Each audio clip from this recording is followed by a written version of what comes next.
বড় জেনারেলরা বেনজিরের মতো রাঘব বোয়ালেরা দেশ ছেড়ে পালিয়ে গিয়েছে, তাদেরকে পালিয়ে যাওয়ার সেই সুযোগ দেওয়া হয়েছে। 5ই আগস্টের পরে আয়না ঘরের প্রমাণ লুটপাট করার সুযোগ দেওয়া হয়েছে, অথচ এখন পর্যন্ত আপনারা সবাই জানেন যে আয়না ঘরের প্রমাণ কিভাবে লুটপাট করা হয়েছে, কিভাবে গুমের এইসব প্রমাণ লুটপাট করে জেনারেলদেরকে, বড় বড় সেনা কর্মকর্তাদেরকে বাঁচিয়ে দেওয়া হয়েছে। অথচ এইসবের সাথে কারা জড়িত, এইসব প্রমাণ লুটপাটের সাথে কারা জড়িত, তাদের বিরুদ্ধে এখনো কোনো ব্যবস্থা নেওয়া হয়নি।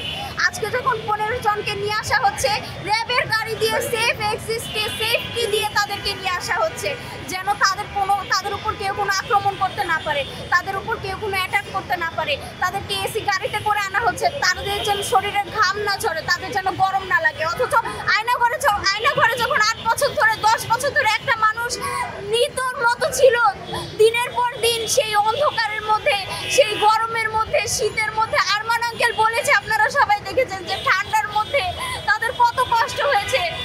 সেই বিচার যদি সুনিশ্চিত করতে হতো, তাহলে আমার মনে হয় না যে এই বর্তমান সরকার তাদের জন্য এই আরামদায়ক প্রিজন ভ্যানের ব্যবস্থা করতেন। তাদের জন্য সেনা কর্মকর্তাদের আন্ডারে, তাদের জন্য ক্যান্টনমেন্টে একটা সুন্দর রুম স্থাপন করা হতো। আমার মনে হয় না, যদি সুষ্ঠু বিচার আমরা প্রত্যাশা করি, তাহলে এইসব আমরা দেখতাম না।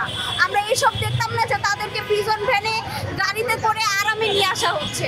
আমরা তাদেরকে, সাধারণ মানুষদেরকে, সাধারণ কয়েদিদেরকে যেই কঠোর বাস্তবতার মধ্য দিয়ে, যেই কঠিন প্রিজন ভ্যানের মধ্য দিয়ে নিয়ে আসা হয়, সেই ভ্যানে করেই নিয়ে আসতো।